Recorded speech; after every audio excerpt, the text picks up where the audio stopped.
Good afternoon.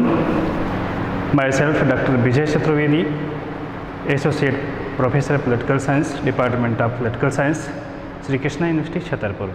Today my lecture, Public Administration.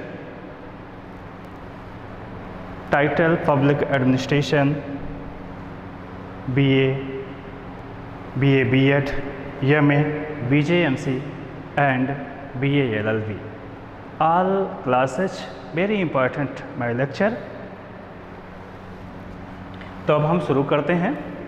लोक प्रशासन को पहले हम समझेंगे, लोक प्रशासन के अर्थ को जानेंगे, उसकी परिभाषा को, उसकी प्रकृति को और उसके महत्व को। तो meaning, definition, nature and importance of public administration. मैं सबसे पहले थोड़ा सा आपको बताना चाहता हूँ लोक प्रशासन के संदर्भ में। लोकतंत्र के इस प्रगतिशील युग में राज्य का कार्यक्षेत्र निरंतर व्यापक होता जा रहा है। ये तो हम सभी लोग जान रहे हैं कि राज्य के ऊपर कितनी जिम्मेदारियां हैं, कितना कार्यक्षेत्र है। इस आधार पर हम यह कह सकते हैं कि आज राज्य का जो क्षेत्र है, कहते हैं कि जन्म लेने वाले बच्चे के पालने से लेकर के उस बच्चे के मृत्यु तक में राज्य अपने कार्यों का निर्वहन करता है, अपने उत्तरदायित्वों को, अपनी रिस्पॉन्सिबिलिटी को निभाता है। इस प्रकार से हम आगे ये भी कह सकते हैं कि राज्य का एक और बड़ा उद्देश्य है, वो ये है जनसंपर्क। किनसे जनसंपर्क करना? लोगों के बीच में अपना जनसंपर्क को बढ़ावा देना और उनको ये तमाम बातों से अवगत कराना कि राज्य आपके लिए है और आपके हित पर निरंतर कार्यरत है, आपके कार्यों के लिए, आपके तमाम आवश्यकताओं की पूर्ति के लिए वह निरंतर प्रयत्नशील रहता है। प्रशासन राज्य की इच्छा को साकार करता है। राज्य की नीतियाँ कितनी भी अच्छी क्यों ना हों, ध्यान रखिएगा, राज्य की नीतियाँ भले ही अच्छी हों, लेकिन यदि उनमें योग्यता की, दक्षता की कमियां होंगी, किनमें? उनके कर्मियों में, कार्य करने वाले लोगों में, तो निश्चित रूप से राज्य का अपना वो नीतियां, राज्य का अपना कार्य, राज्य का अपना उद्देश्य पूर्ण नहीं हो पाएगा। इसलिए ज़रूरत है कि वहाँ पर अच्छे कुशल प्रशासक हों, अच्छे योग्य जो है दक्ष नौकरशाह हों, जिनके माध्यम से राज्य अपना उद्देश्य पूर्ण कर सकेगा।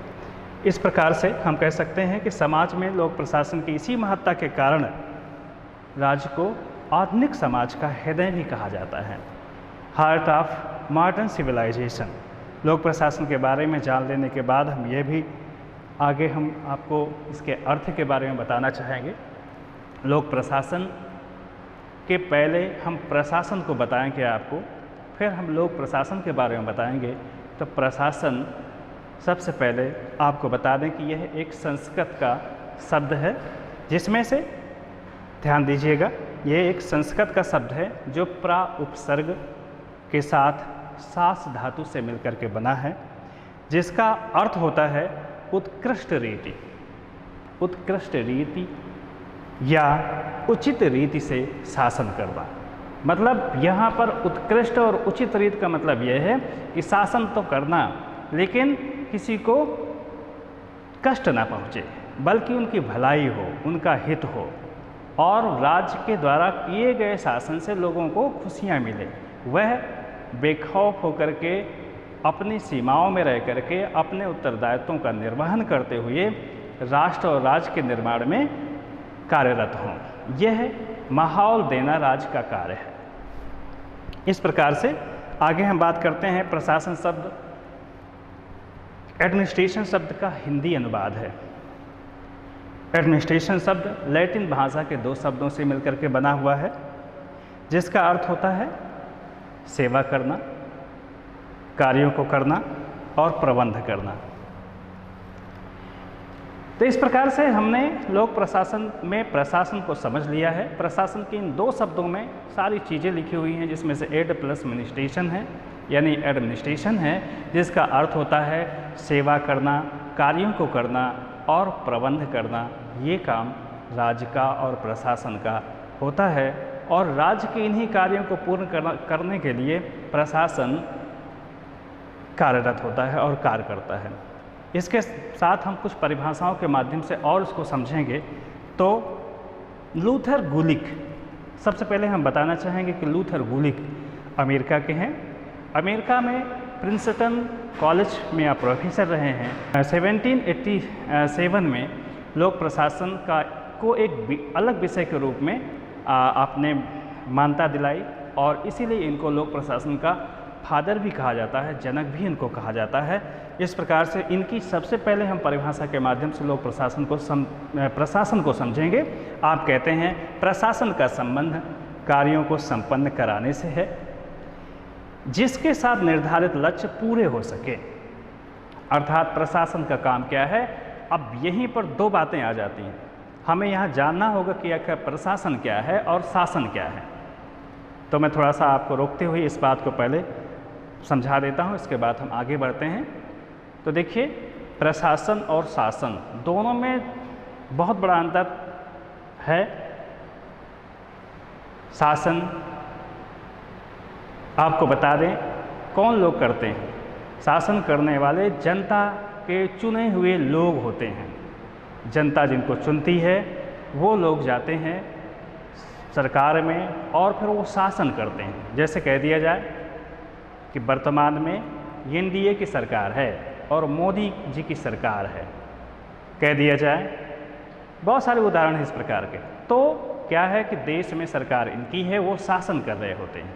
अब दूसरी बात हम करते हैं यहाँ पर प्रशासन की। प्रशासन को भी आप समझ लीजिए। प्रशासन में क्या होता है, प्रशासन में वो लोग जो अपॉइंटमेंट किए जाते हैं, जिनकी नियुक्तियां होती हैं, विशेष योग्यता वाले व्यक्ति होते हैं, आईएएस होते हैं, आईपीएस होते हैं, यानी सरकारी कर्मचारी जो होते हैं, ये जो है प्रशासन में आते हैं। तो यहाँ पर क्या आप इस बात को समझ चुके होंगे कि शासन और प्रशासन में जो थोड़ा सा अंतर है उसको आप समझ चुके होंगे। तो फिर से इनकी परिभाषा को एक बार और ध्यान से देखिएगा।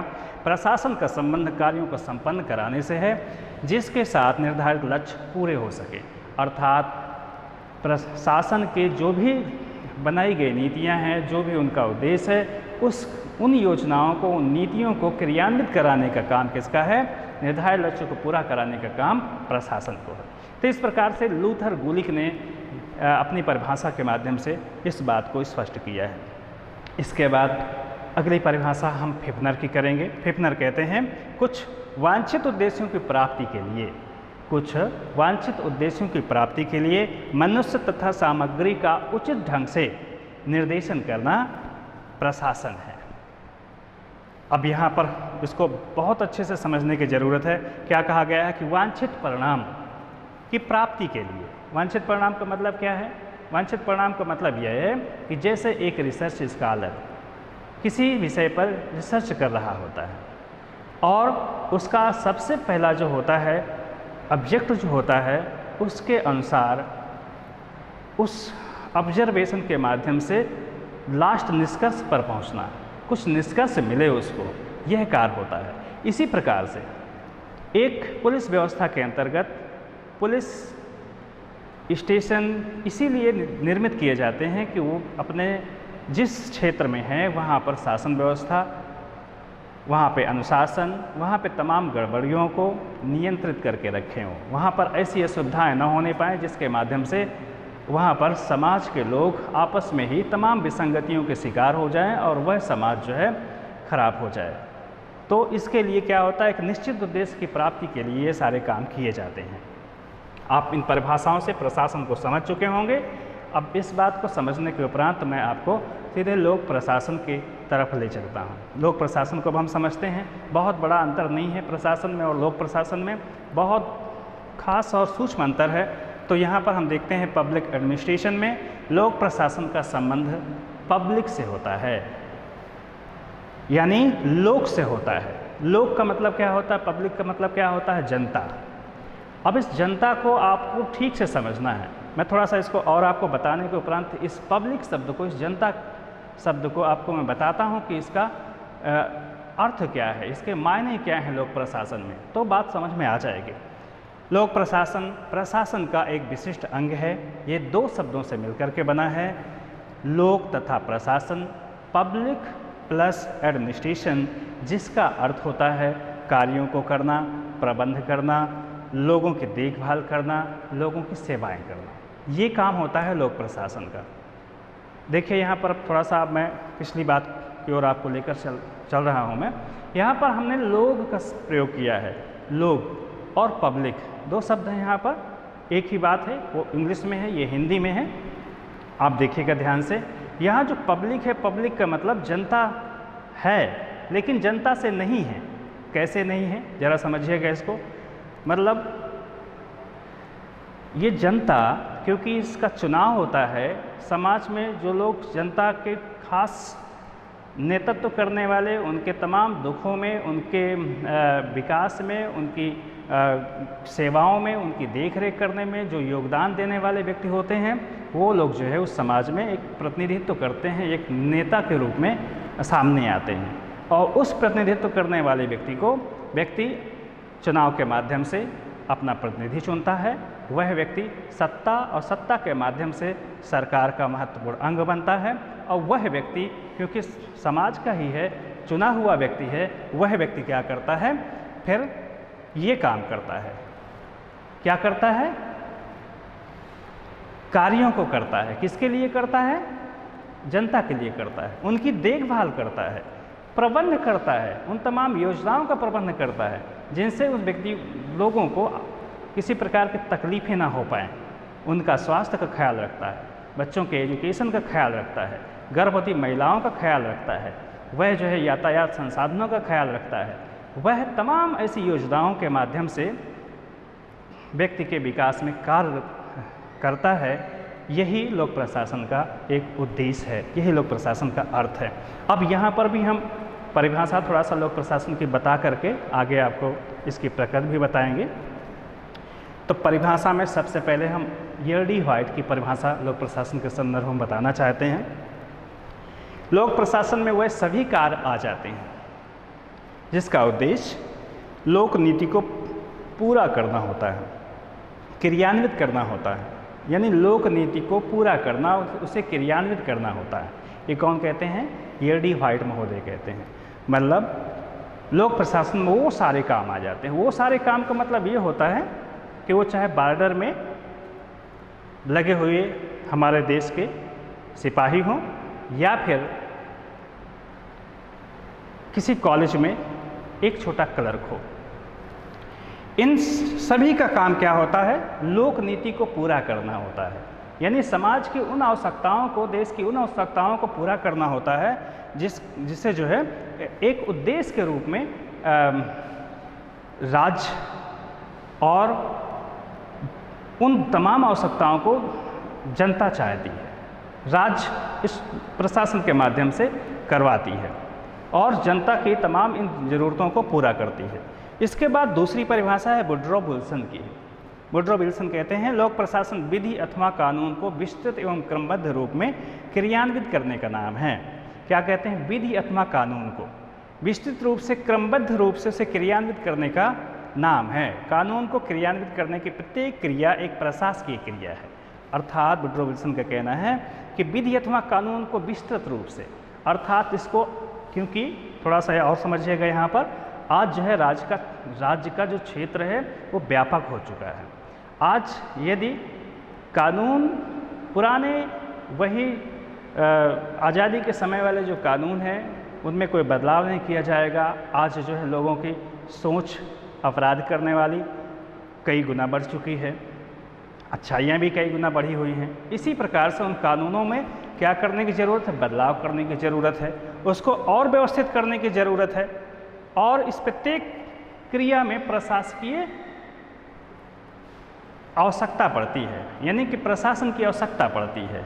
और इन्हीं प्रशासनों के माध्यम से इन तमाम कानूनों को क्रमबद्ध किया जाता है, व्यवस्थित किया जाता है और समाज के लिए इसको सौंप दिया जाता है ताकि समाज व्यवस्थित रहे और देश सुदृढ़ हो सके। ये सारे उद्देश्य जो है लोक प्रशासन में आते हैं। इसके बाद फिफनर की परिभाषा को समझिएगा तो लोक प्रशासन के संदर्भ में और विषय को हम और अच्छे से समझ पाएंगे। आप कहते हैं लोक प्रशासन का अर्थ है, फिपनर कहते हैं, सरकार का काम करना। फिर वह कार्य स्वास्थ्य प्रयोगशाला में एक्सरे का हो, या वह कार्य टकसाल में सिक्के जो होते हैं उनको ढालने का हो। इस प्रकार से प्रशासन से तात्पर्य है लोगों के प्रयत्नों में समन्वय कायम करके सरकार के कार्य को संपन्न करना, जिससे कि वे लोग एक साथ कार्य कर सके अथवा अपने निश्चित कार्यों को पूरा कर सके। अर्थात प्रशासन के अंतर्गत कोई काम छोटा नहीं है और ना ही कोई काम बड़ा है। उसमें जो भी लोग लगे हुए हैं, वो चाहे सिक्के ढालने वाला व्यक्ति हो, या एक क्लर्क हो, या फिर कोई मजदूर हो, या फिर एक्सरा चलाने वाली मशीन का काम करने वाला व्यक्ति हो, ये सभी क्या हैं? प्रशासन के ही, लोक प्रशासन के ही अंग हैं। अब हम थोड़ा सा लोक प्रशासन की प्रकृति के ऊपर समझ लेते हैं। Nature of public administration. लोक प्रशासन की प्रकृति को हम 3 माध्यमों से समझते हैं। पहला माध्यम क्या है? इंटीग्रल व्यू, यानी एकीकृत दृष्टिकोण। और दूसरा क्या है? प्रबंधात्मक दृष्टिकोण। और इन दोनों के बाद एक दृष्टिकोण है जिसे हम आधुनिक दृष्टिकोण कहते हैं। तो देखिए यहाँ पर एकीकृत दृष्टिकोण जो है ये क्या कहता है? एकीकृत दृष्टिकोण के मतलब ये होता है कि इसमें सभी प्रकार के लोग, वो चाहे महाप्रबंधक क्यों ना हो, या फिर वो निर्देशक डायरेक्टर हो, या वो क्लर्क हो, या चौकीदार हो, या सफाई कर्मी हो, अर्थात प्रत्येक संगठन में लगे हुए व्यक्ति, छोटे से बड़े व्यक्तियों के कार्यों को प्रशासन का एक अंग माना गया है। अर्थात प्रशासन के अंग में यहाँ पर वो चाहे छोटा व्यक्ति क्यों ना हो, या फिर कोई महाप्रबंधक क्यों ना हो, ये सभी को इस इंटीग्रल व्यू के अंतर्गत, दृष्टिकोण के अंतर्गत एक प्रशासन का एक उनको पार्ट, हिस्सा माना गया है। पहली बात। दूसरी बात हम समझते हैं यहाँ पर मैनेजियल व्यू में, प्रबंधात्मक दृष्टिकोण के अंतर्गत। प्रबंधात्मक दृष्टिकोण में हम पाते हैं कि यहाँ पर क्या है कि यहाँ पर बाकी लोगों को कोई महत्व नहीं है।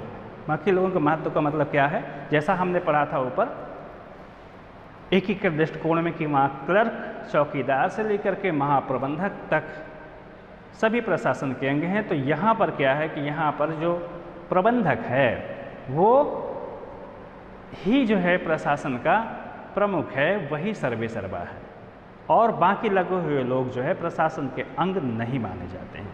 इस प्रकार से ये दोनों परिभाषाओं लोक प्रशासन की प्रकृति के और नेचर को समझने के बाद आधुनिक दृष्टिकोण भी उभर करके आया। उस आधुनिक दृष्टिकोण में ये कहा गया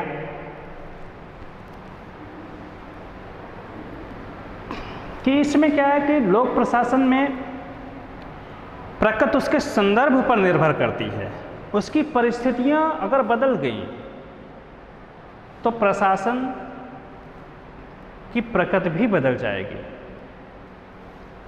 अर्थात इसमें ये कहा गया, उदाहरण के तौर पे कहा गया कि देश जिस समय स्वाधीनता नहीं मिली थी उसके पहले देश की कंडीशन कैसी थी, वहाँ पर किस प्रकार से लोगों को, भारतीयों को प्रशासनिक सेवाओं में के साथ करने वाले लोगों के साथ में दोयम दर्जे का व्यवहार किया जाता था। और स्वाधीनता के बाद आप देख रहे हैं कि हम स्वयं अपने देश की प्रशासनिक व्यवस्था को जनहित, लोक कल्याणकारी योजनाओं के लिए हम स्वयं जो है पाते हैं कि उस आज़ादी के बाद की जो कंडीशन है निरंतर वो अपने हाथों में होती है, अपने देश के नागरिकों के हाथों में होती है, चुने हुए व्यक्तियों, लोगों के हाथ में होती है, और विशेष योग्यता वाले व्यक्तियों को जो नियुक्ति प्राप्त हुए लोग होते हैं उनके हाथों में होती है। तो निश्चित रूप से आप उसका फ़र्क समझ सकते हैं कि वह निरंतर अपने देश हित में काम करेगा, जनहित में वह काम करेगा। अर्थात हम ये कह सकते हैं कि जो इसकी प्रकृति है वह निश्चित रूप से परिस्थितियों के अनुकूल बदल जाती है। ठीक है, एक उदाहरण और मैं देना चाहता हूँ। जैसे मान के चलिए कि वर्तमान में चीन और पाकिस्तान दो पड़ोसी देश हैं। इन दोनों के बीच में हमेशा एक जैसी कंडीशन नहीं बनी रह सकती है, ऐसा लोगों का मानना है। पाकिस्तान के संदर्भ में तो अक्सर हम लोग देखते चले आ रहे हैं कि उसमें उसके स्वभाव में बदलाव नहीं होता है, लेकिन आज देख रहे हैं कि यदि सरकार और उसके संचालन करने वाले लोग व्यवस्थित ढंग से कार्य करते हैं। इसके संदर्भ में एक विद्वान लूथर गुलिक हैं, जिन्होंने लोक प्रशासन की जिनको जनक माना गया है, उन्होंने एक पोस्ट कार्य सिद्धांत का निर्माण किया था। उस पोस्ट कार्य सिद्धांत के अंतर्गत लोक प्रशासन जब काम करता है तो निश्चित रूप से सफलता प्राप्त होती है। तो इस विषय में मैं अभी चर्चा करूंगा। तो पहले ये मैं बता दूं कि जब सरकार अच्छी होती है, उसके सहयोगी अच्छे होते हैं, प्रशासनिक लोग अच्छे होते हैं, तो परिस्थितियां बदल जाती हैं। इस प्रकार से क्या है, लोक प्रशासन की प्रकृति में बदलाव इस ढंग से आता रहता है, सरकारों के माध्यम से और गतिविधियों के माध्यम से ये सारी चीज़ों में बदलाव हम देखने को पाते हैं। इस प्रकार आगे हम बात करते हैं लोक प्रशासन के महत्व को थोड़ा सा जान लेते हैं, फिर मैं आपको लूथर गुलिक के पोस्ट कार्य सिद्धांत को भी थोड़ा सा समझाऊंगा। लोक प्रशासन का जो महत्व है, इम्पोर्टेंस ऑफ पब्लिक एडमिनिस्ट्रेशन, राज का बढ़ता हुआ कार्य। आज लोक प्रशासन का विषय जो है बहुत ही महत्वपूर्ण हो गया है। आज जो है इसका कार्य बहुत ज़्यादा व्यापक हो गया है। यह तमाम क्षेत्रों में काम करता है, वो चाहे व्यक्ति के जीवन से संबंधित हो, या फिर स्वास्थ्य से संबंधित हो, या फिर देश को बेहतर टेक्नोलॉजी और अत्याधुनिक मशीनरी सिस्टम से आच्छादित करने से हो। तमाम ऐसी जो है मैनेजमेंट व्यवस्थाओं के करने से संबंधित हो, निश्चित रूप से लोक प्रशासन का योगदान रहता है। इसके बाद लोक प्रशासन समाज को स्थिरता प्रदान करता है। ये बहुत महत्वपूर्ण बात है कि लोक प्रशासन समाज को स्थिरता प्रदान करता है। पूछेंगे आप कि कैसे प्रदान करता है, तो लोक प्रशासन निश्चित रूप से अपने नागरिकों के लिए ऐसे तमाम योजनाओं के माध्यम से उनके लिए काम करता है जो उनकी आवश्यकताओं को पूर्ण करता है, उनके निजी जीवन से लेकर के सार्वजनिक जीवन तक का वह ख्याल रखता है। वो चाहे उनके यात्राओं को लेकर के उनको सुरक्षा देना हो, या फिर आज वर्तमान में देख रहे हैं कि कई ऐसे राज्य हैं जहां पर तमाम ऐसी परिस्थितियां पैदा होती रही हैं, जिनमें से तमाम धार्मिक लोग जब यात्राओं में जाते रहे तो उन धार्मिक लोगों के साथ में तमाम लोगों के माध्यम से कुछ ऐसे अराजक तत्वों के माध्यम से उनको परेशान करने से संबंधित रही हों, तो उनको भी सुरक्षा व्यवस्था देने का काम भी आधुनिक सरकारें कर रही हैं। इस प्रकार से लोक प्रशासन का काम है स्थिरता प्रदान करना, यानी कि समाज में ऐसी गतिविधियों से उनकी लोगों की रक्षा करना, देश की रक्षा करना, जिसके माध्यम से समाज शांति पूर्ण व्यवस्था के अंतर्गत रह सके और खुश रह सके। दूसरा इसमें कहा गया है लोक प्रशासन सामाजिक परिवर्तन का यंत्र है। निश्चित रूप से लोक प्रशासन सामाजिक परिवर्तन का यंत्र है। कैसे कह सकते हैं हम, यह सामाजिक परिवर्तन का यंत्र इसलिए है कि समाज में तमाम आप देख रहे हैं कि बहुत पहले से ऐसी रूढ़ियाँ थीं, ऐसी जो कुरीतियाँ थीं, जिसके माध्यम से समाज को जो है निकालने का काम किया गया है।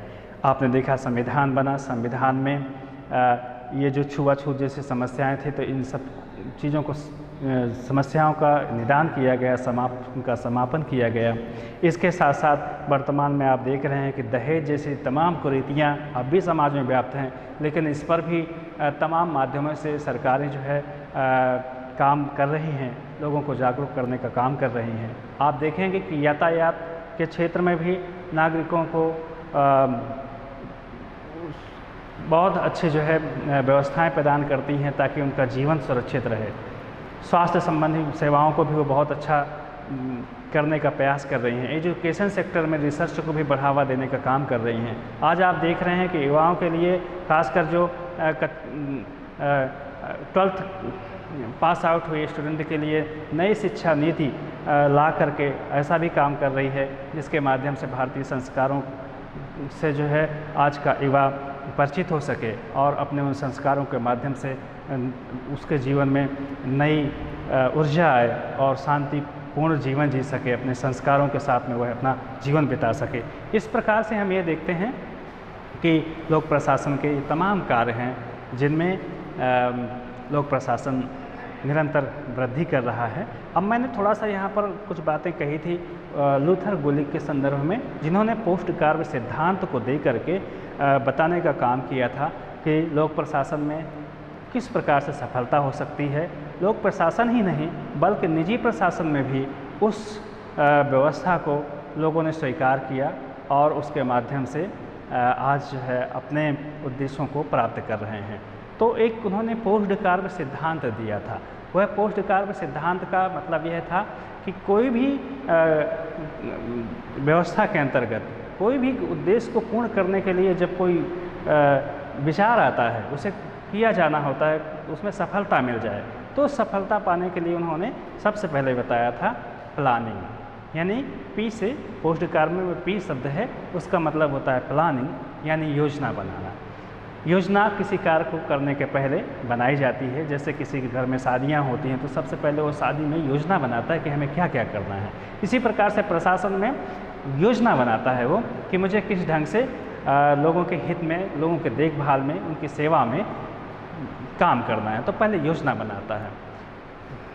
फिर ऑर्गेनाइजेशन, उसमें लूथर गुलिक कहते हैं कि एक संगठन का होना बहुत ज़रूरी है। यदि संगठन अच्छा होगा, संगठन में लगे हुए लोग अच्छे होंगे, उनमें किसी प्रकार की कमियां नहीं होंगी, तो निश्चित रूप से क्या है, हमारी जो उद्देश्य है जिसको हम पाना चाहते हैं वह पूर्ण हो जाएगा। यस इसमें है पोस्ट, यस फॉर स्टाफिंग होता है, यानी कर्मचारी, कर्मचारियों का होना भी बहुत ज़रूरी है। यदि कर्मचारी पर्याप्त नहीं होंगे, योग्य नहीं होंगे, तो निश्चित रूप से हम सफल नहीं हो पाएंगे, हमारी योजनाओं में पानी फिर जाएगा। इसलिए क्या होना चाहिए कि इसके लिए हमें एक स्टाफिंग की ज़रूरत है, अच्छे कर्मचारियों की ज़रूरत है जो अपना माने, उस संगठन को अपना माने और वो निरंतर कार्य करते रहें, ये अत्यंत ज़रूरी है। इसके बाद यहाँ पर पोस्ट यानी कि डी है, डी शब्द, डी फॉर डायरेक्शन। डायरेक्शन का मतलब निर्देशन देना होता है किसी भी संस्थान के लिए, किसी भी सफलता की प्राप्ति के लिए, वो चाहे निजी प्रशासन का हो चाहे लोक प्रशासन का हो। लोक का मतलब यहाँ सरकारी होता है, ध्यान रखिएगा, सरकारी प्रशासन हो। इन दोनों में डायरेक्शन का भी बहुत बड़ा महत्व है। डायरेक्शन का मतलब निर्देशन। यदि उस कार्य का ऑर्गेनाइजर उचित डायरेक्शन नहीं देता है तो निश्चित रूप से वह उद्देश्य पूर्ण नहीं हो पाएगा। इसलिए उसको भी योग्य होना चाहिए, समय समय पर अपने कर्मियों के बीच में समन्वय बनाने के साथ साथ उसको उचित डायरेक्शन भी देना चाहिए। अब यहाँ पर CO कोऑर्डिनेशन, दो शब्दों से मिलकर बनता है CO से कोऑर्डिनेशन का मतलब होता है समन्वय बनाना। अक्सर ऐसा होता है कि किसी भी संस्थान में कोई भी प्रकार का प्रशासन हो, क्योंकि वहाँ पर भी मनुष्य होते हैं, लोग ही होते हैं, कुछ ना कुछ समस्याएं आती हैं आपस में, तो ये होता है उस संस्था के हेड का कि आपस के लोगों का समय समय पर कोऑर्डिनेशन कराते रहें, कुछ समस्याओं का उनके निदान करते रहें, आपस में अगर कोई समस्या हो तो उसको भी दूर करने का प्रयास करते रहें। अब यहाँ पर दो चीज़ और बाकी रह गई हैं। कार्ब यानी कि R फॉर होता है रिपोर्टिंग और B फॉर होता है इन्वेस्टिंग। रिपोर्टिंग का मतलब ये होता है सूचना देना। यदि सूचना संचार आपका कमज़ोर होगा, जैसे मान के चलिए कि कहीं पर किसी गांव में आग लग गई, गांव है, गांव में किसान है, किसान में के पास में फसल है, फसल में आग लग गई। यदि वहाँ पर से सूचना